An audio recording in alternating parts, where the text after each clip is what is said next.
From Hollywood, The Tonight Show, starring Johnny Carson. This is Ed McMahon along with Doc Severinsen.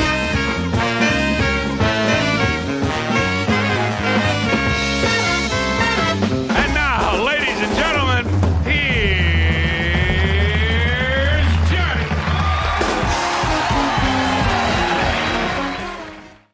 All right. Well, good evening, everyone. A little tribute there to the king of Hello.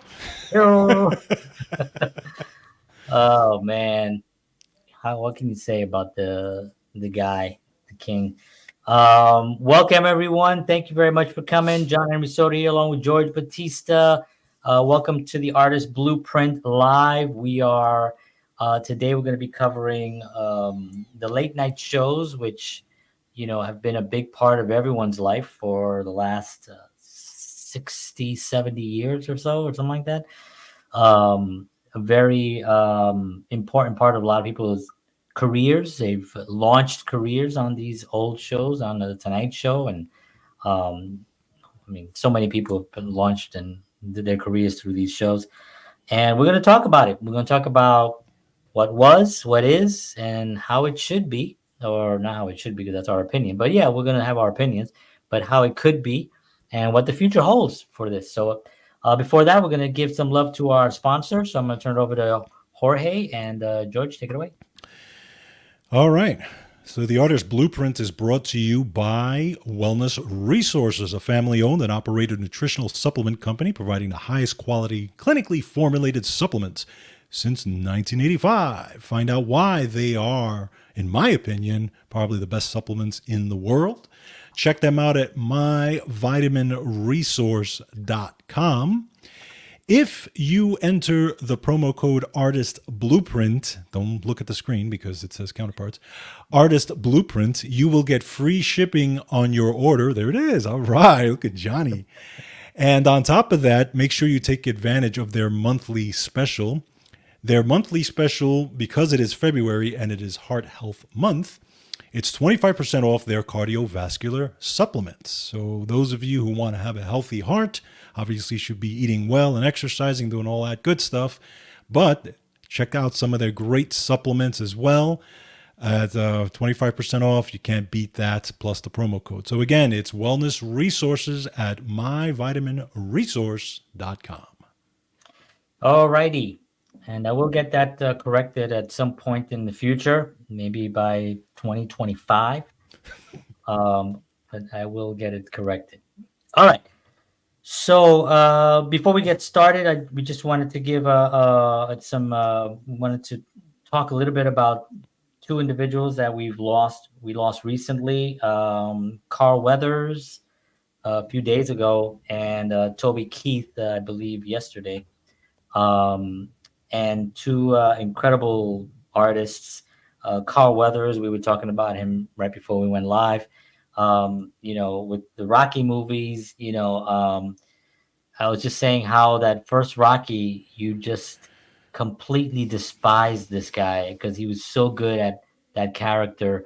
You saw his passion, but you also saw his, how grandiose he was, and how the money just got there. He became this, he was this guy, he was like this powerhouse, and here's Rocky, this thug from like the ghetto, basically, and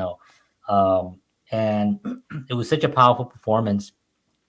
And then of course Rocky 2 and then Rocky 3, you end up loving him, and he ends up just creating this iconic character. Also Action Jackson, which I remember watching in the theater, which was definitely a lot of action in that film. But yeah, Carl, he's also till recently he was working a lot recently as well. So Yeah, just for me, again, I love this character. He was so good at playing that type of character, the very brash, very out there type of character. A lot of his characters were like that. So believe it. But he was just a master at playing that. But yet those characters, again, they were like so out there, but yet you kind of liked them. You really another one that he played was in the movie Predator with Arnold Schwarzenegger. Oh, that's right. Which is one of my favorite movies. Great, great character again. But and he recently on The Mandalorian, which is part of the Star Wars franchise and all that. So, but just an amazing actor, great body of work, and he will be missed. Yeah, absolutely. And Toby Keith, Toby Keith, a legend, a country legend here in Nashville. He's, I mean, a legend. He's a legend across the country, actually all over the world. Country music is I didn't really know this until I moved to Nashville.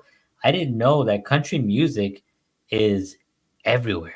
Oh, yeah. Like you can go to Japan and there are country bars and clubs and artists singing. You can go to, I didn't know that in Canada has these huge artists. I know we work a little bit with some Canadian PR companies, Yep. and they have a huge talent up there, country music talent. So Toby Keith, definitely one of our bests. A true American, took a lot of heat for standing up for the country with his music and also the way he carried himself, and really important life that he led to really just shed the light on what was happening, and he did do a lot of that. He'll be missed, Absolutely, sure. absolutely, definitely will be all American singer songwriter, great talent. Just amazing, and definitely will be missed as well. Yeah. So our hearts go out to the families and to all the fans and everything, for Toby Keith, Carl Weathers, and artists are what we love, and whenever you lose any artist, that had way more to give, it's sad. We just have to take what they gave us and really embrace that and be able to share that with the audience and just kind of hold on to that, because even though they physically are no longer here, their work will stay here forever and people can enjoy it and be inspired by it as well. So cool. So we George and I decided we've been doing this show now for 3 years. George has been doing his podcast for a lot longer than that, and I was doing shows for a lot longer than that. So we have a lot of experience just kind of doing this kind of thing. And we're live right now. Like I say, if you're out there right now, please drop a comment, say hello, let us know how you're doing, where you're from, and if you have any questions. But we're live, and we love to do it that way. And it just is, for me, it makes it more, I don't know, it's exciting, it's off the cuff, we're kind of like just, it's just, I like it, it's almost like performing music, it's like you're up there and you hit the wrong chord, oops, hopefully the next one will be better, so that's that excitement that I like about it. But we were talking about it because George and I would, at some point in the future, would like to be able to take this show and if it's Artist Blueprint or if it's whatever it ends up being, but would like to take our skills and our abilities and whatever it is that our guests seem to really like, and they come on the show and they tell us how much they like our interactions and the chemistry here. A lot of it has to do because George and I grew up together. We're cousins and we played in bands together, so we know each other really well. We have the same sensibilities as far as humor and music, so that always like really gels really well. And we'd like to take the show to another place, to some, where we get more views, whether that be online like this or whether that be in an actual physical place someday. It's really a goal, and we'd love to have an opportunity. Can two Puerto Ricans from the Bronx get an opportunity to do something like that? Well, I think if there was ever a time when we would have an opportunity like that, now is it. Agreed. And listen, there have been Puerto Ricans from the Bronx that have done great things. Oh, that's no question about it. That's no question about it. But we're talking about, I'm looking at like hosts. Yeah. I think the only one I would say Arsenio Hall, who, I think was one of the greats, of our, he brought something completely different. Yeah. I think he got canceled because he was just killing it. He had like amazing guests on there. And I really enjoyed watching his show. And of course, there's Johnny Carson and David Letterman. Those guys were fantastic. But what are your thoughts on that? As far as like, what do you think this show can become, or is this it? Are we just gonna be, welcome to Artist Blueprint? Today we got on the show Keith Richards. I definitely think that this show can really do something really really nice, expand way beyond what we're doing now. I think it can. I could see it in a studio format. I could see having artists come in and perform. I could see, great interviews. I could see us going out and doing remote stuff, you know, stuff even like, what Letterman used to do when people used to go out and, do Yeah. things in the streets and those types of, a lot of, and because you and I have that type of sense of humor, Yeah. I think that would work, Yeah. I mean, our sense of humor, I think sometimes is a little bit off the rails when we're not on the air. So if if people actually heard some of the stuff, but I think some of that can translate in a different way. Just having the understanding of what the purpose is of the show, right. And I think that's always a key thing. But we're going to be talking about the late night shows because our show comes on at 8 p.m. on the East Coast, 7 p.m. Central, and so we may not have the millions of views and followers, but we are part of the late night. Maybe not the late night, but we are part of the late night shows here, and we've had some great guests on the show. Some that have been on those shows, as a matter of fact, on those big shows. So we're very honored to just have the opportunity to come into your computer, into your cell phones, into your tablets, into your even televisions, because you can see this on certain things. But we love that opportunity, so we don't take it for granted, and we're gonna get better at what we're doing, and just continue to work at it. We're going to talk today about well, first I wanted to talk about the Tonight Show. I did a little opening tribute to Johnny Carson there, which I think Johnny Carson was extremely important to me personally, and George and I have talked about this a lot. We always watch Johnny. I mean, that was like we just talked about Johnny all the time, and then Letterman later on. But Johnny was the guy. I mean, Johnny was the guy. Johnny was the first.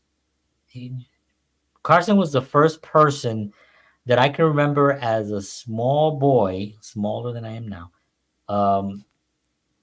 getting sarcasm, Yeah. and irony. Yeah. And when a joke bombs, that whole, oh, okay, Yeah.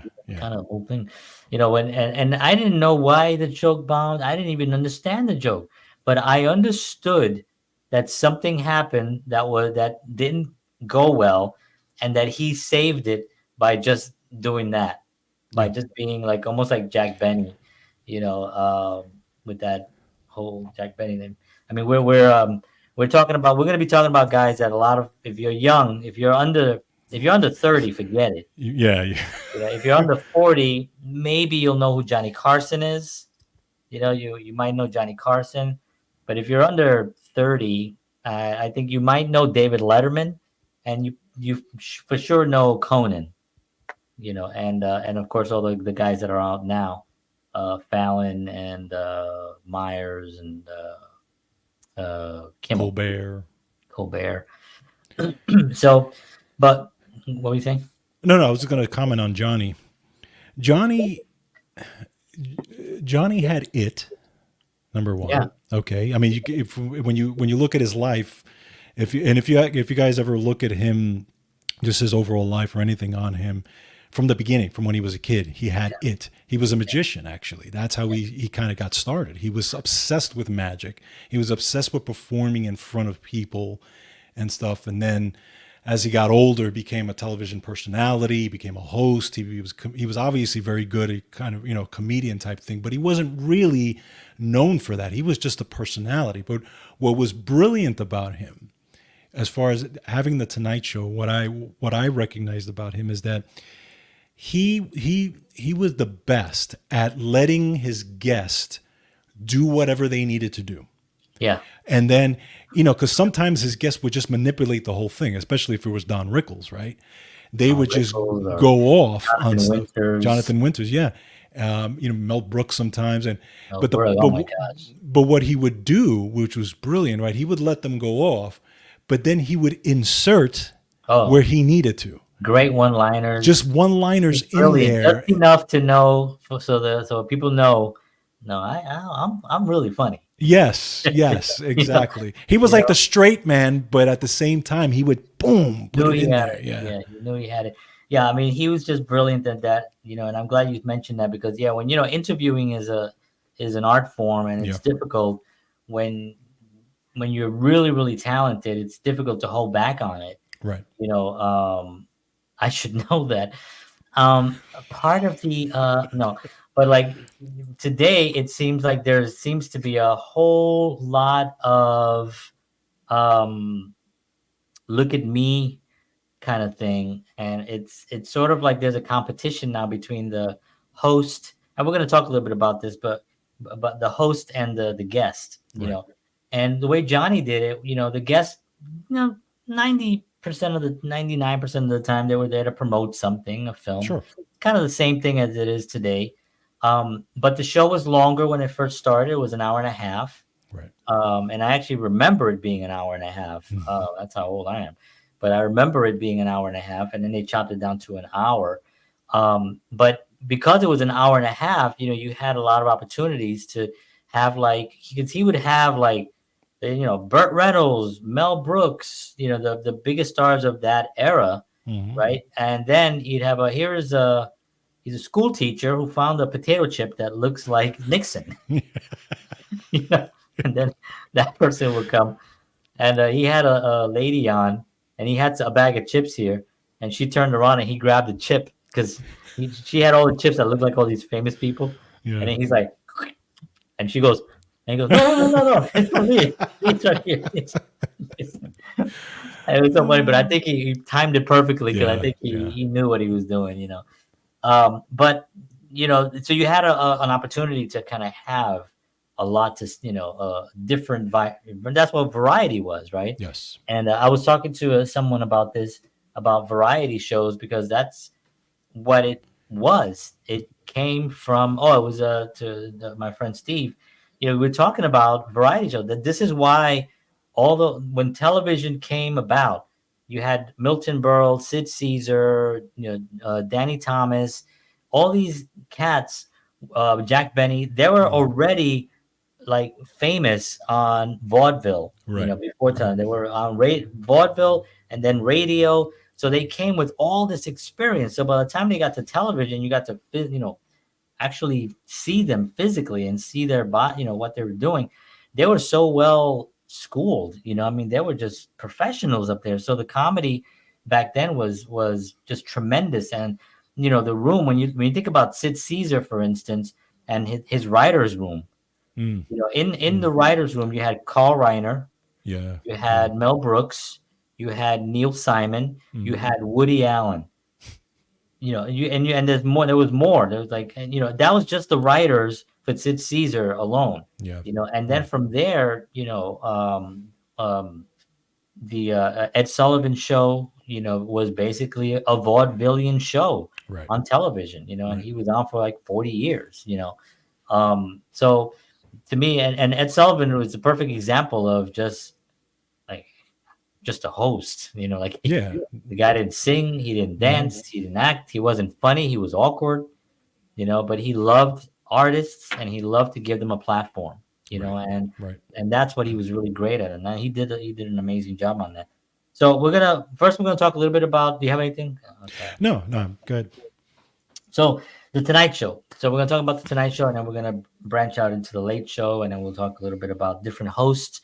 throughout time. And then I have 3 pages of notes here because I do like this industry, and I like communicating. I like hosting. I like that whole part of life, about the interaction of, two humans interacting about a subject.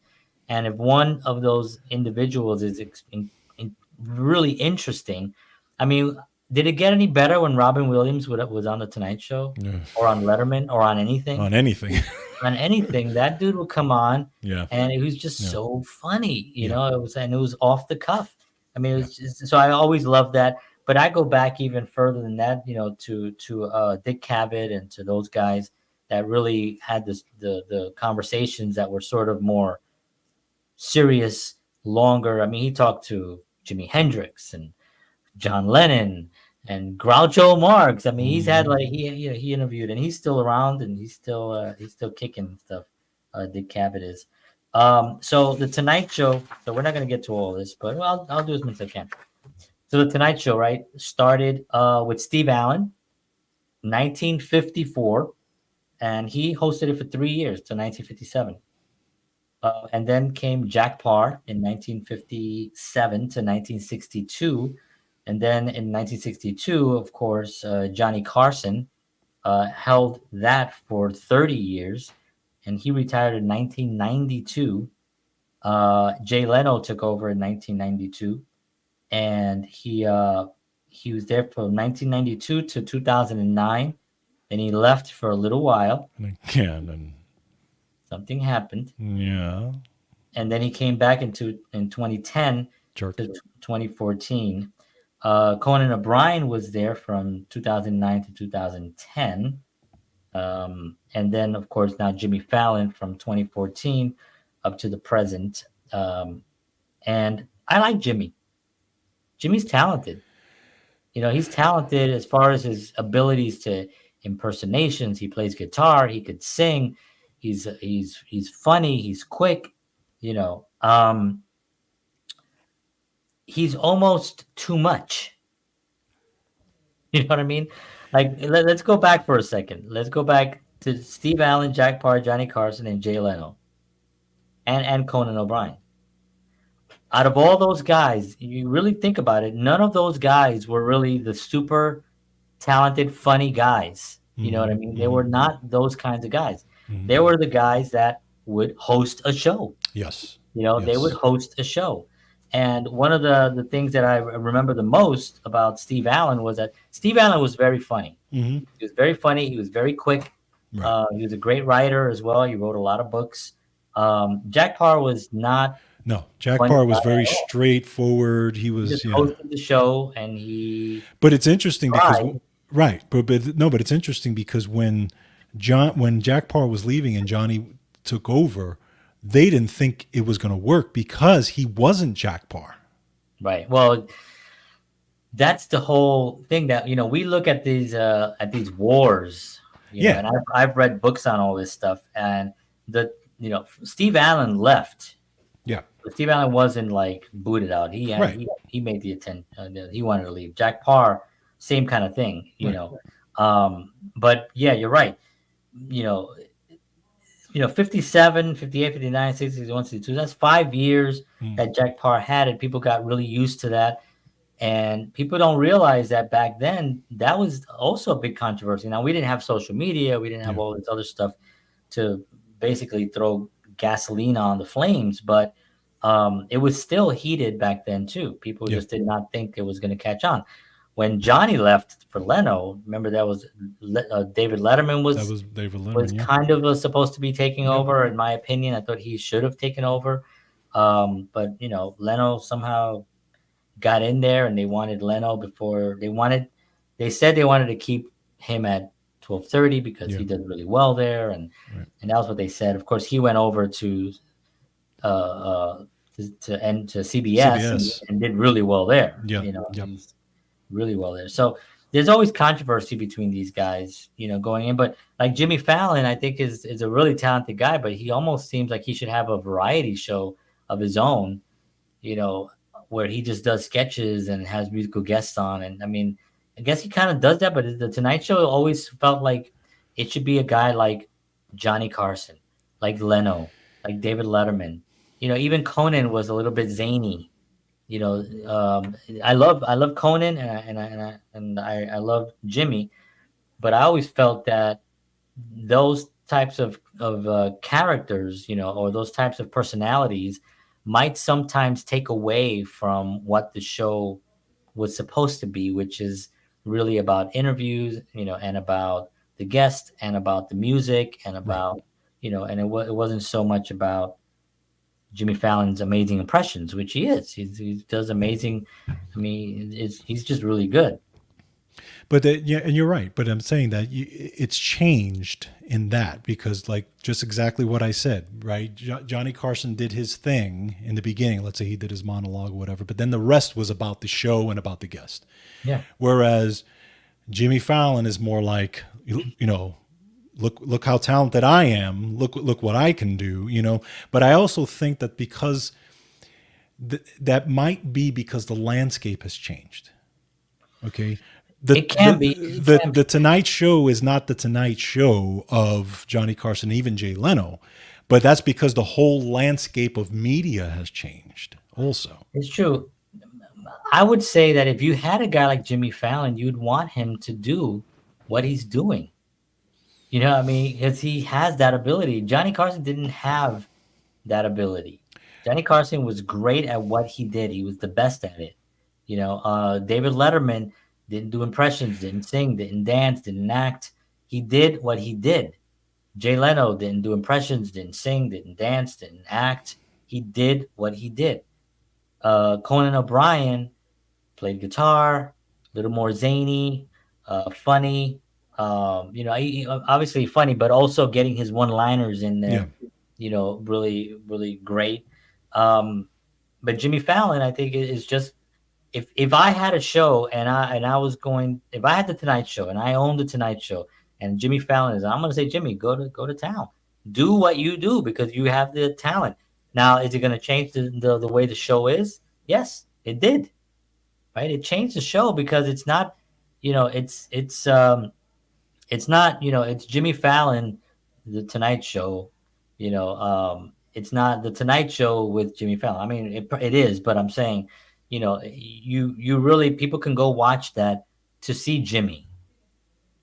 And it's not like Johnny Carson used to be a thing that you turn on at night. It's almost time for bed.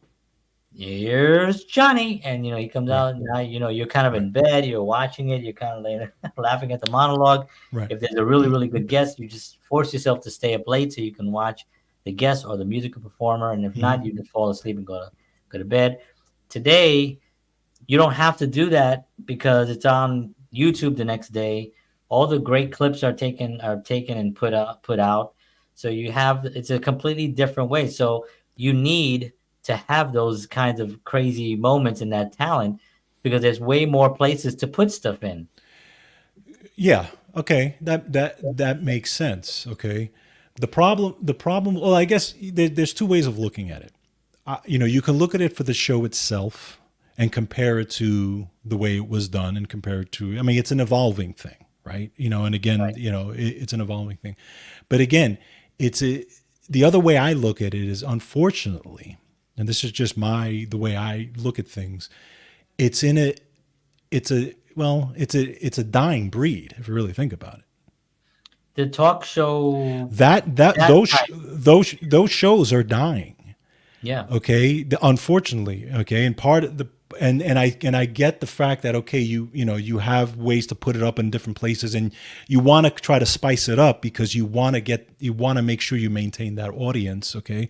But the reality of it is young people are not watching it. Yeah. And I don't think that that it's dying. I think that there's a lot more stuff. No, but watch. But when you look at it, if you look at the statistically, the ad revenue for late night shows in the last 10 years has dropped 50%. That makes sense because social media has taken over, and this is what I'm saying. Nobody's watching it when it's going on. Right. They're watching it in clips. But that's exactly what I'm saying. How long are they going to maintain a live show? that nobody is watching, or like most people, because think about it, the people of our generations and forward, like, you know, the older folks, right? They'll still watch they may watch those shows unless they were married to Johnny, you know, that type of thing. But they may watch those shows because they've always done it and because they still watch that type of TV. Right. Okay. 30 and younger don't watch TV at all. Right. They just don't. That's just statistically, that's the way it is. Okay. Right. So they may watch a clip. You know, my aunts who are older than I am, they like Jimmy Fallon, and they, you know, they worked in that area with him and stuff like that. So they're fans of Jimmy Fallon. But they, you know, if you ask anybody like under that age who watches Jimmy Fallon and all these late night guys, not many people do that. No, but again, it's because the landscape of technology has expanded right to where there is no. Remember, there were 3 networks. Correct. You know, now you have a million of them. Right. So Johnny Carson was in that perfect sweet spot. Yes. Where 1962, where things were kind of happening, and, you know, music was big. Elvis Presley, the Beatles, all this stuff is happening during this whole 70s, 80s, and then 90s. 1995, right? We get Windows 95. Now computers are coming a little bit better. 96, 97. Then you had 2000.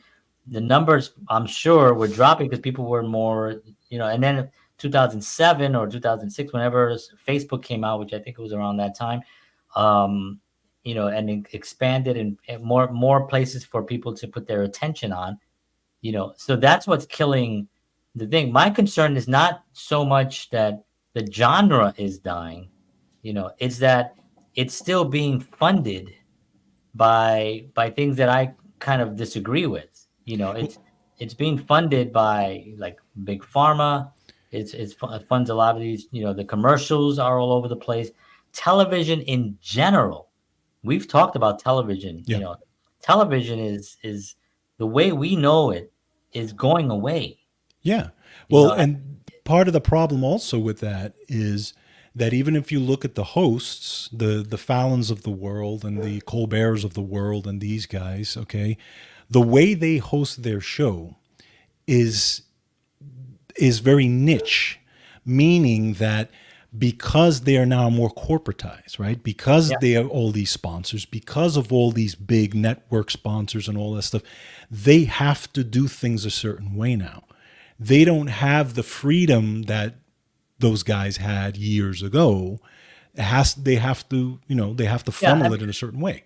I mean, you have to also look at it and you have to also be honest. I mean, people will probably disagree with me on this, but you do have to say that, you know, they've given into the system. You know, they are part of the system. You know, they've whatever it was that they had that was creatively different and unique is now controlled by a bigger entity. Right. So they are not allowed to, you know, Jimmy's allowed to do his literal impressions, not to minimize them, but they're funny. Yeah. But his impressions, his laughs, they have the musical guests, but he can't really just say whatever he wants. Like Bill Barr, right? Bill Burr. I got Bill Maher and Bill Maher mixed up. Yeah. Both of those guys.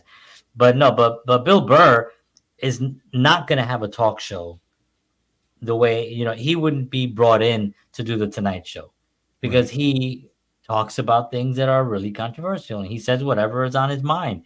You can't say whatever is on your mind. Well, that's why Bill Maher moved from ABC. He used to be on, what was it, ABC? Bill Maher. Bill Maher used to be on ABC and he got kicked off because of that and exactly that. Right? Correct.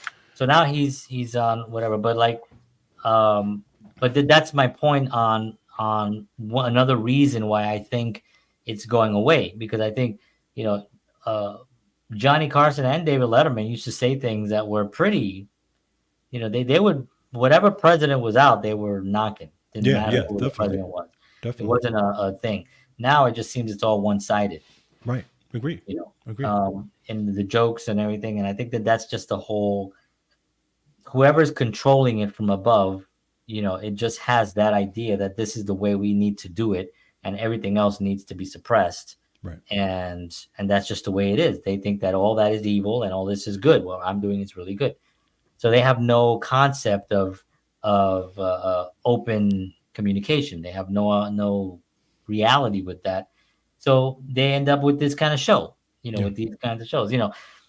I personally, I mean, like I can't watch talk shows.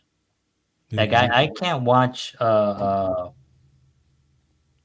Seth Meyers. Nothing against Seth Meyers. I just can't watch that show. I can't watch Jimmy Kimmel. Right. I just can't watch it. It just it doesn't. It's just not interesting to me. Like I would watch Conan O'Brien because I want to see Conan, because Conan will come out and he'll be funny. Yeah. On his own. So I'm getting entertained by the host. Right. I watch Johnny Carson because I'm getting entertained by the host. I'm watching Letterman because I'm getting entertained by the host. And that to me is part of the main reason.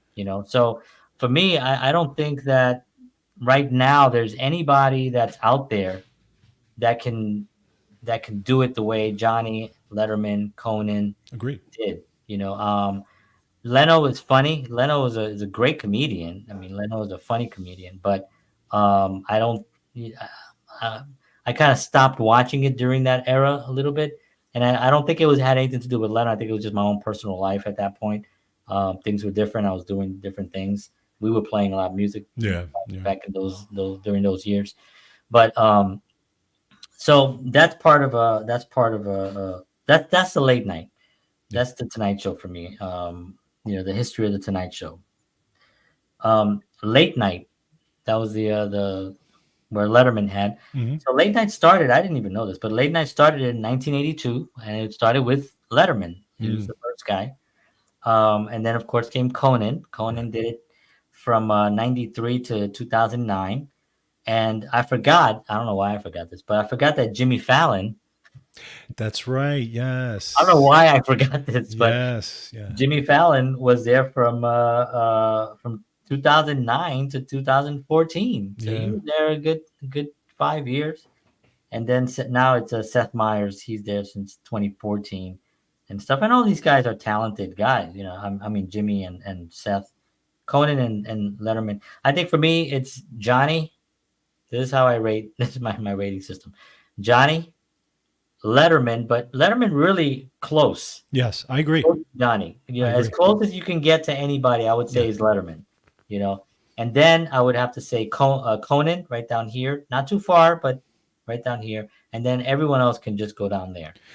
I'm 100% agree on that. Okay, I think Letterman was the closest to Johnny. Letterman came out, man. That was crazy. Another level of it. Another guy who was again a great straight man, but again he had that smart, very smart, super witty. Yes, yeah, and fast. Really, and again another guy that kind of looked at the audience like, this guy's going crazy, but again his looks and his just the way he delivers those lines, unrehearsed. I mean, just off the cuff, absolutely. But Edward says, "What about Arsenio?" Well, we just talked about Arsenio, and Arsenio for me was a different. Arsenio's show was like a party. It wasn't the same thing as and I think that's what the threat was with Arsenio. I think that's why it got canceled, because Arsenio should probably still be on the air, because he had all the greatest people on there. He had it was a party. He had a doghouse. Yeah, he was the guy that I think the one thing that Arsenio did was he related to the young generation that Johnny and Leno really didn't have. Correct. He related to that young hip hop, R&B, all the people. I mean, he had Prince on. He had Muhammad Ali once. He had. I mean, amazing guests. He had the top of the line guests, and he also was a little bit more vocal.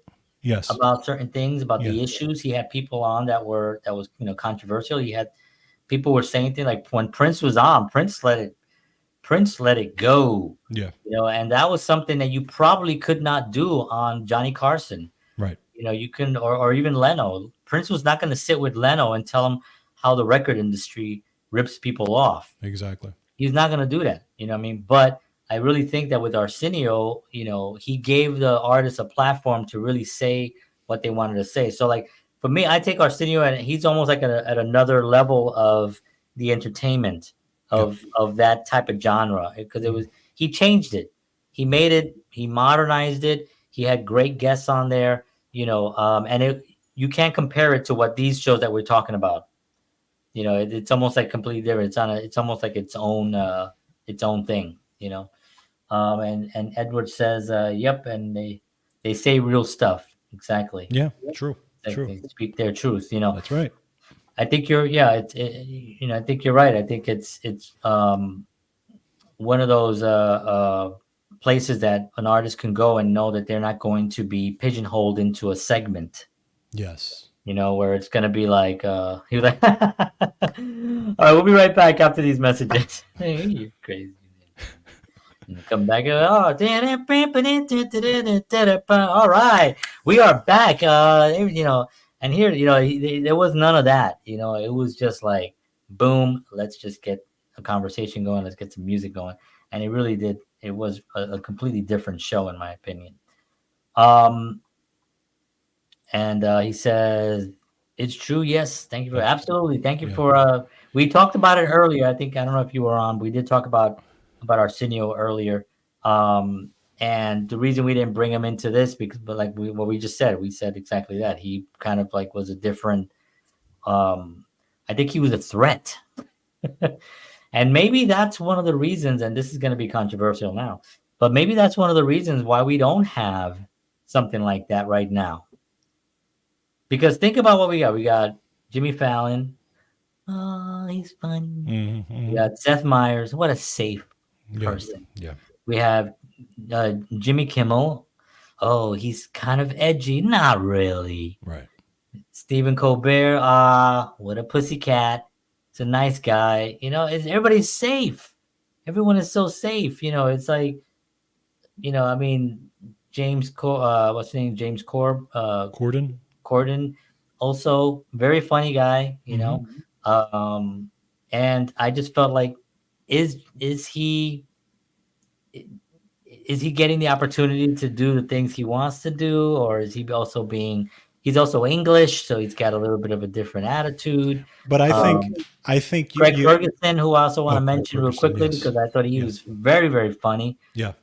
Very, very quick, but it was like the Craig Ferguson show. Yes. Yeah. You know what I mean? Like, and the guests were sort of there, but he was the funny guy in that show. And, and he went, when somebody would come on that was just equally as quick, we had a problem. Yeah. So I think nowadays, though, when you look back at it, I think one of the reasons why they can't be that way, meaning that they can't be edgy, controversial, because also you have to pander to the clientele that is going to be coming on your show, especially nowadays. Okay. If you have an edgy show. Obaba Watunde just said, just sending you guys my best. Speak with you guys soon. All right. Oh, Baba Tunde. I can't wait till he comes on again. All right. We'll be back soon. We're looking forward to that conversation. I just wanted to acknowledge him. He is so awesome. Wonderful actor, theater actor, great television actor. He's you guys are going to love when he comes on again. He's just so inspirational. He is. So, wow, I'm like blown away. So yeah, but what I'm saying is that you have to cater to the audience, meaning your clients. Okay. So for example, the Hollywood type, right? If you are an edgy, kind of almost controversial person, how many of those people are going to want to come on? They're not going to want to wait. This is the way Stern used to be. Yes. Right? Howard Stern used to be that 20 years ago, 30 years ago, Howard Stern. Yes, you're right. Yeah, Edward says you're right. They all have a narrow window of topics and perspectives and depth of subject. They play it funny but safe. Correct. 100%. And again, going back, so Stern used to be that way, right? Now, if you went on Howard Stern at that time, you were like, "Oh, this you're controversial. How could you go on his show? Because you know he's going to be crazy." Now, Stern is no different than any of those late night guys, right? Now, Stern has had Hillary Clinton on. He's had major political people, he's had major stars on, right? Because they're no longer afraid of him. Why? Because he's no longer controversial. He's no longer edgy. He's not going to ask you. Yeah, he's safe. He's not going to ask you sexual questions. Listen, I mean, there's nothing wrong with being like, yeah, but that's not what put him there. That's not what put him there, and that's not the. I think authenticity is really always what wins. Right. Like you and I are what we are. Right. We're talking right now, maybe a little, I don't know if this is controversial. I don't know if it is or it isn't, but we've talked about stuff you've talked about stuff that have gotten you, a strike on YouTube. And I've talked about stuff that's gotten me in Facebook prison for 30 days. So, whatever those shows are putting out as far as content, it's very easy content. And the reason, and I think my reasoning is because of the sponsors and because there's money. And, if you're watching a show, right, and they're selling a product of whatever, Skippy peanut butter is being sold on it, and you're watching a show, and then the show is controversial and it's getting you all, when you see Skippy peanut butter, your views are not going to be as positive about Skippy peanut butter. Right. In the minds of the morons in the advertising industry. Right. So people in the advertising industry they just think that everything has to be candy coated because humans are just too dumb to be able to change to look at their viewpoint, to look at one thing and understand that this controversial show has nothing to do with me liking peanut butter, moron, right? But they don't see that. They think that it's all connected. Everything has to be nice. You can't say bad things. You have to be clean. You have to say the right things. Don't promote the wrong political person who's giving us money. Promote the other person. Make fun of the other person, because that's what everyone seems to like, and in actuality, it's not. It's not. They just created their own narratives. It reminds me a little bit of Francis Ford Coppola, the filmmaker, who was talking about people who make films today. And maybe it wasn't Francis. I think it was Francis. But people who make films today are not the same people that were making films back in the old days. People that were making films back in the old days loved film. Yes. We talked about that. To make films. Yes. Today, they need to meet their quota. Right. Their film needs to hit a certain limit. It needs to make a certain amount for them to keep their jobs. Correct. So rather than play it, risky and have a new filmmaker like a young Scorsese out there somewhere, or Francis Ford Coppola, or a John Henry Soto, one of these great filmmakers. I just said through my name. Cute. Rather than take that risk, let's make another Spider-Man. Let's make something that people will automatically identify with. Barbie, Teenage Mutant Ninja Turtles. It already has a built-in audience, and it's safe for them to put in $100 million and get 200 out, and then everybody's happy. So they're not film lovers. They're actually, no, it was now I remember who it was. It wasn't Francis Ford Coppola. It was Rick Rubin that said all this. Oh yeah. Rick Rubin was talking about it. He says that's why if you look at Hollywood, they're making all the same type of films, the safer films. It's the same thing what's happening with television. Yeah. With the late night television. It's safe. Arsenio Hall was not safe. Correct. Arsenio Hall was there were people on that show that were pointing the fingers to a lot of people in the industry. Yeah. And that was not gonna fly. And I think that's one of the reasons why his show got canceled, because it didn't get canceled because of low ratings. His show was doing well. Mm-hmm. But his show was kicking the butt of the other shows. Why? Because on one show, you may have, a safe guest, nothing wrong. Like, again, I love Johnny Carson. I love David Letterman. You know what I mean? But if you're over here and you got Prince, and you have all these other incredible artists that are, a lot of hip hop artists that he had on there that were just talking about the truth, and that just seemed to rub the industry the wrong way. And his sponsors pulled out, Right. so he wasn't getting, and he also wasn't getting a lot of the guests either. They weren't booking him on there because the sponsors aren't there. It's Well, all that's exactly my whole point, because then the sponsor, the pandering to that clientele, right, to the people who are going to be on your show, saying, "Whoa, no, we can't be on that show now because now it's it's taking a turn," right? So that, again, it's like you said, everything affects everything else in that industry. I wanted to ask you, I've been meaning to ask you, what was your thought on that controversy? Which one? Which one could you be? What was your thought on that controversy in the last 50 years? Yeah. I think he did it.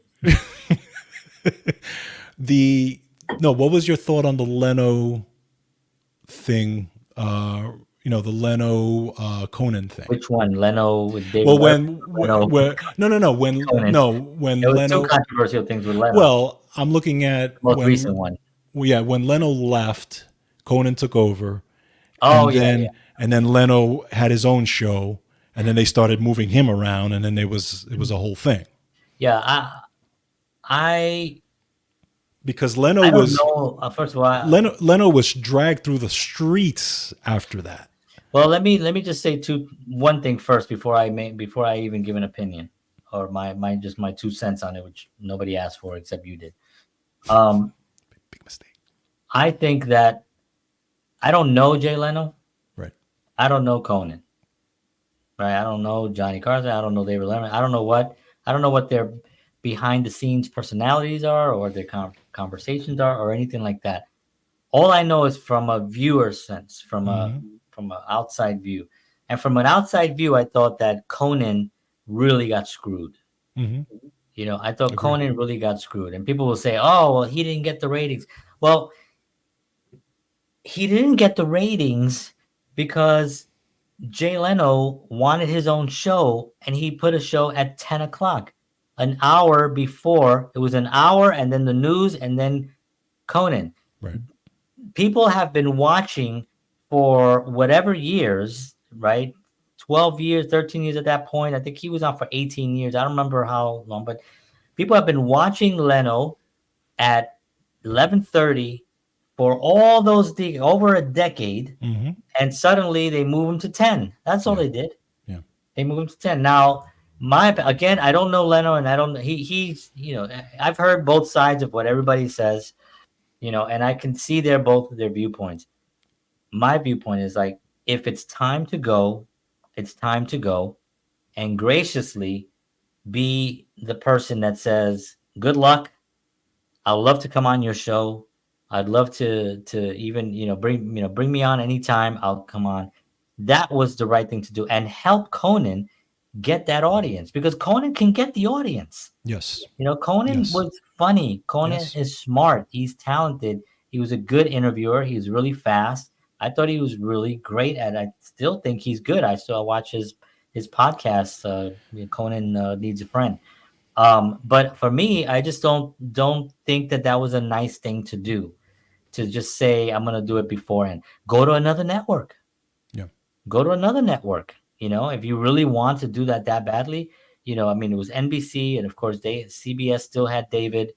Go to ABC and see what they were going to do. I think ABC had maybe Jimmy Kimmel or something, but just get him out of there and take his role. But that to me, I thought was kind of a crappy thing to do. But I just didn't think, people were like, that he had, what does Ed say? He had a great following. Yeah. Yeah.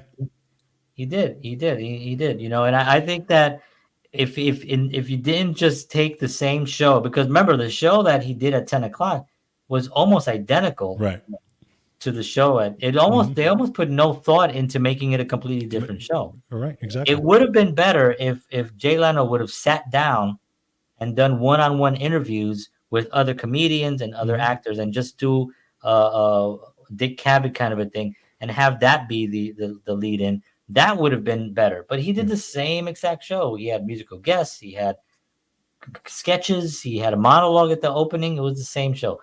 So that I thought that was kind of like a crappy thing to do. And then, you know, again, it happened a little early also with Letterman, where that was kind of like weird.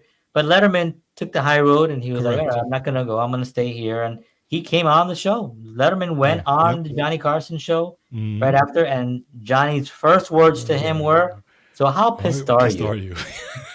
And and they were like, "Wow, okay," and they just laid it all out. They were men about it, and I just thought, that was. But then that's my opinion on it.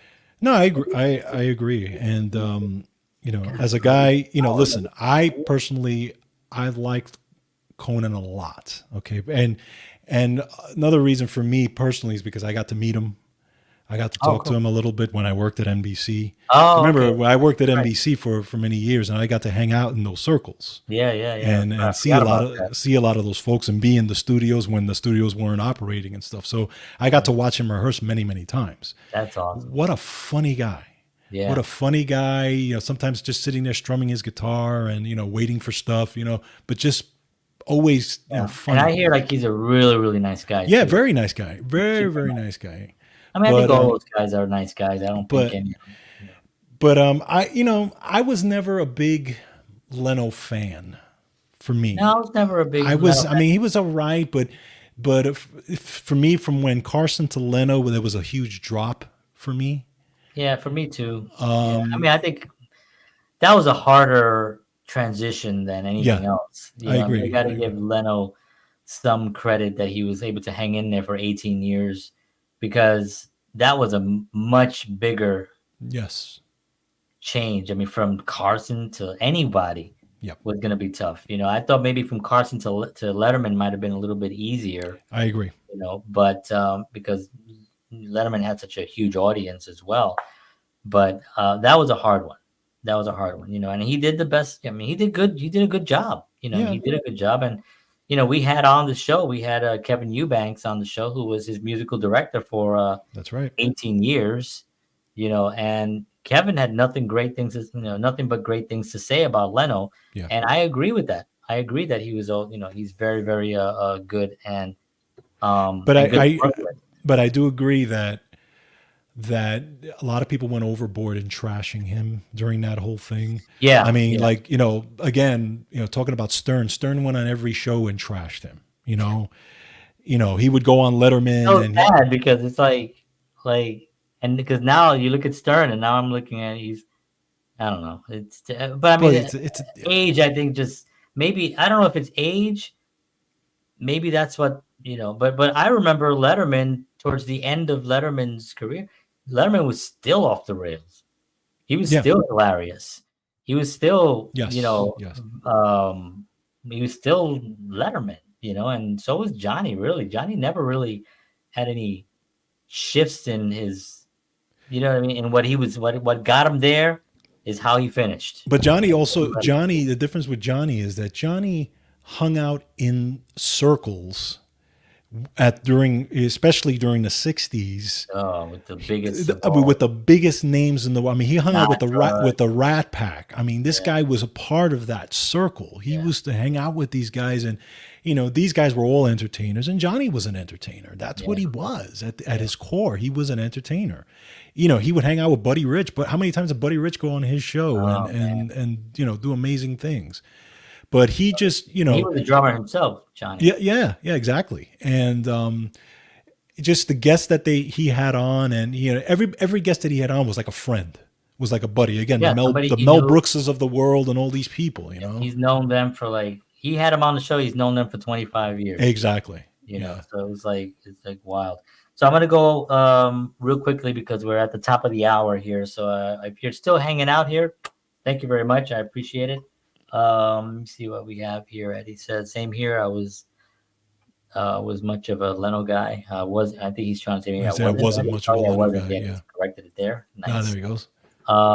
Listening to you guys both back How My Mom Simply Loved Jack Paar. Oh, that's Jack cool. Parr, yes, nice. Yeah. Jack Parr was great. I've seen it. I was young, but no, I wasn't actually born with Jack Parr. I wasn't born with the beginning of Carson either. But I go back and on because I really am into these shows and the golden age of television as they called it. I go back on YouTube and I watch episodes of stuff, all old shows and everything. So real quickly, maybe we'll do another episode and cover a little bit more here because there's a lot more to cover of the future of late night shows or just a talk show genre, which now podcasts is sort of taken another life of its own now, and they kind of have their own world now. Eddie said Benny Hill. I remember Benny Hill. Benny, classic. Funny. So I'm gonna some hosts that have had their own shows back in the day. George Batista with no, that's current. No, Milton Berle. Mm-hmm. We had the Texaco Star Theater, and that went on from 1940. This is the thing about these shows that people be like, "What?" But look, it went on from 1948 to 1956. So it was on for it was a show. Yeah. Ed Sullivan, of course. Ed Sullivan went on from 1948 to 1971. Wow. The Ed Sullivan Show. Steve Allen, Jack Parr, Johnny Carson, Art Linkletter. That's right.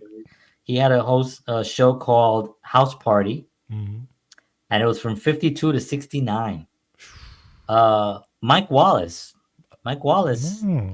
Forgot he had his own show because he was also part of the 60 Minutes crew. But that's right. He was 1957 to 1960, so it was on a couple of years there. Walter Cronkite. Walter Cronkite was from 62 to 81, so almost 20 years. Yeah, right? Wow. Barbara Walters. Oh, Barbara Walters, yeah. Barbara Walters from 61 to 2014, the host of the Today Show. Wow, really? And 2020. Remember 2020? 2020, yes. Yes. And of course, The View. David Letterman. Let me see. Letterman. Oprah Winfrey from 86 to 2011. Morton Downey Jr. Larry, he's not on here, but yeah. I know. Larry King from 85 to 2010. Jerry Springer.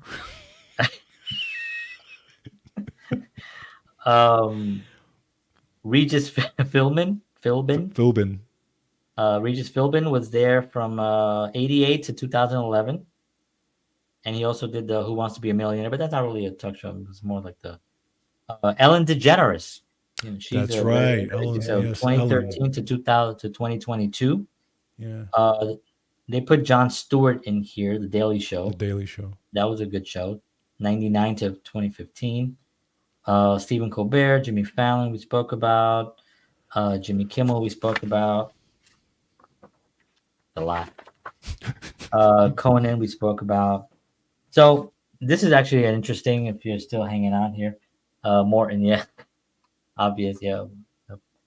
So who do you think had and you might have researched this, but who had the longest running TV host in the history of television? The longest running TV host in the history. And I'll read the updates without giving his name, but it was the longest serving TV host in history. It was a variety show, and it was a highly popular program. I try not to give the hints. Yeah. It aired on this particular network. Was known for its mix of entertainment, games, music, and interviews. And it earned him the recognition and admiration worldwide. Gee, could you be more specific? I mean, that can go so many ways. I know, but if I say certain words, and he spoke in a microphone. So let's say there's a show that was not in America, but it's a show that you definitely know. So it wasn't produced in America. It was not produced in America. but it's a show that I definitely know. Yeah, and it wasn't an English show. I'll give you that. That's like the biggest hint that you're gonna get.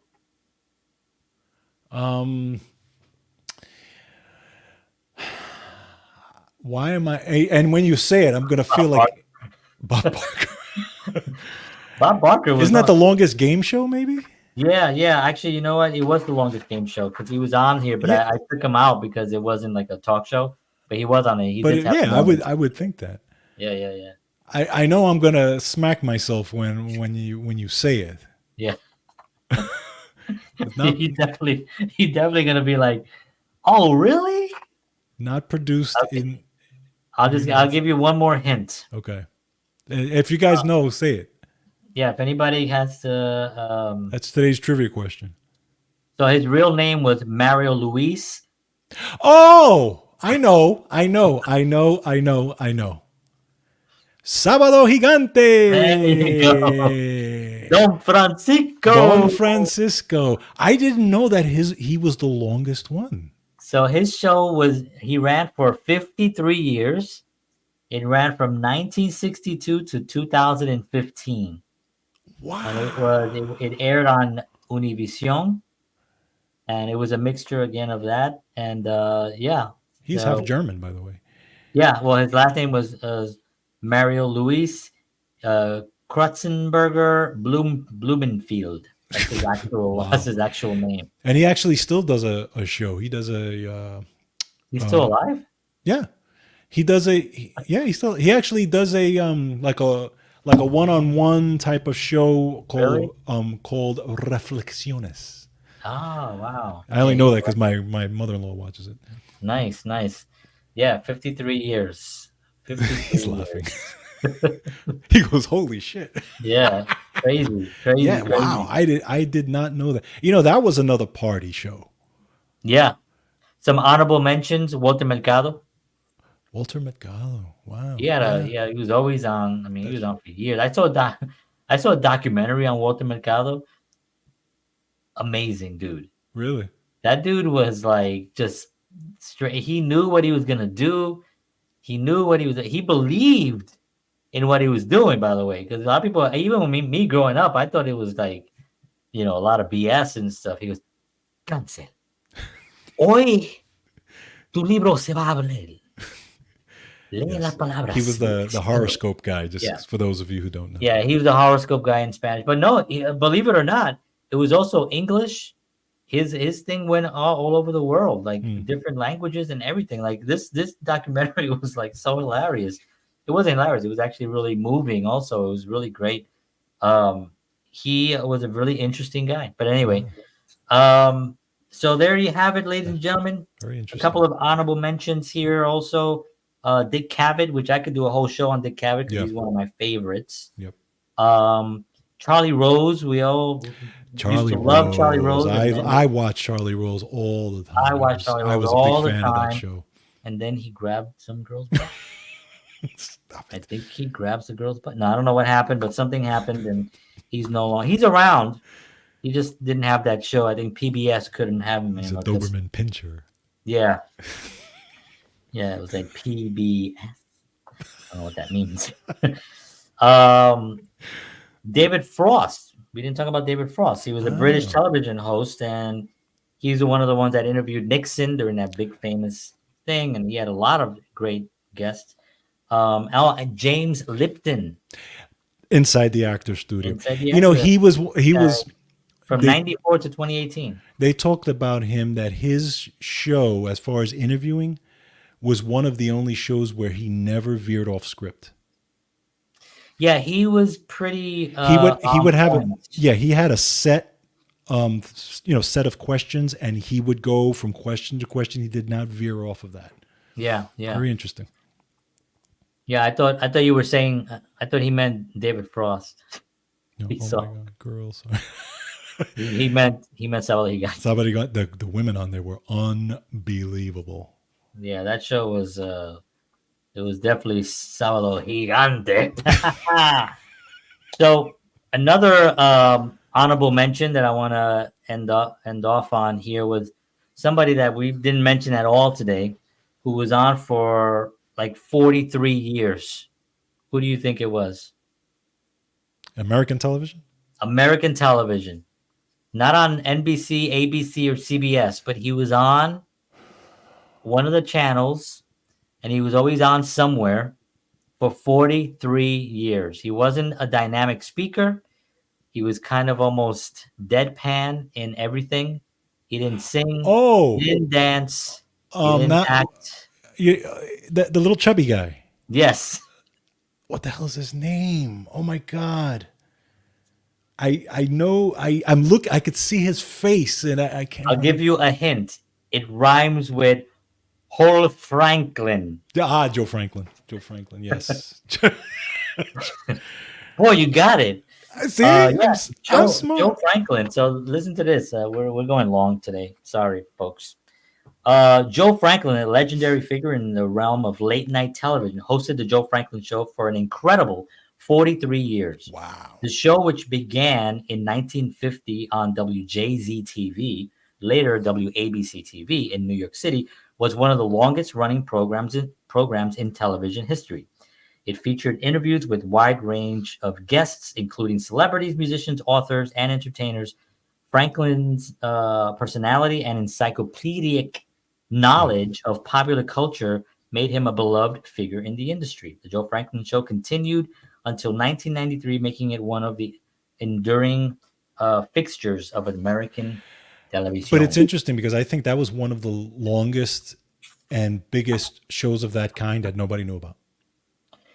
It's unbelievable. It's almost like the Artist Blueprint Show. Yes, pretty much. We are. Just about. We are the Joe Franklin. Listen, if we could do this for I don't know if I have 43, but if we can do this for 30 years, good 30 solid years of just entertainment, and make a living and be successful at it, I say, hey, why not? You know what I mean? I think we have as good a chance as anybody. What about Mr. Rogers and Bob Ross?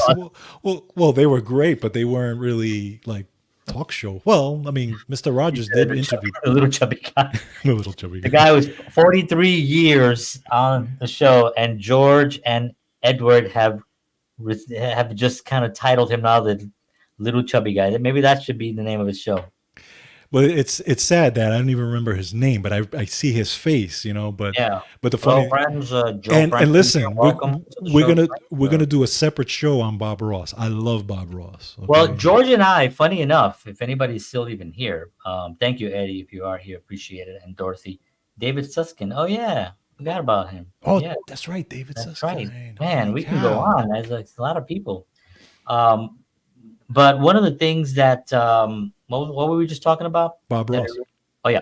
So one of the things when George and I first started doing these shows, we actually had talked about naming the show, or the title, or the tagline was going to be like Bob Ross, Rush, and other things. It was something like that, And Bob Ross was in the title of the tagline because George and I were kind of like obsessive. I don't know why, but we were like obsessive Bob Ross fans. Like we would sit there and watch him.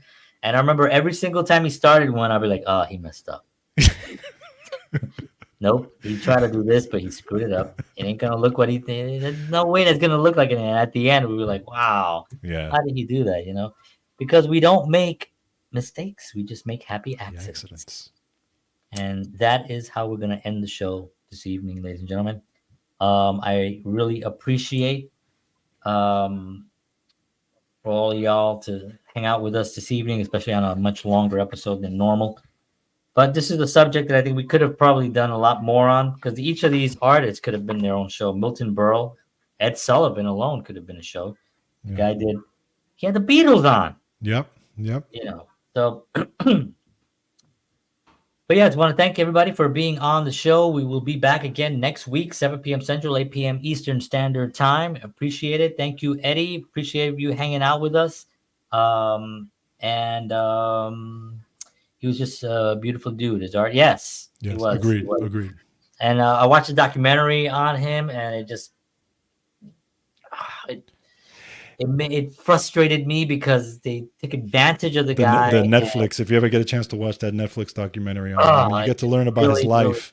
But I mean, he was exactly who he was. He really was. It's just sad People of took advantage of that. what they did to him, Yeah. especially towards the end. So yeah, and his son, his son was Yeah, still alive. I don't know if his son is still alive, but he was, and I think it's anyway. But great guy, gave us a lot of great talent and a lot of great art in the world, and a lot of great memories. So. Yep. All right, folks, take care of yourselves. We will see you all again next week, 7 p.m. Central, 8 p.m. Eastern Standard Time. Just visit us right there, artistblueprint.live. If you like, you can please invite your friends, tell people about it, follow us on social media, and share our content. We really appreciate it. Like, subscribe, and all that other stuff that people say. We appreciate y'all very much. So thank you very much. See you all next week. And as always,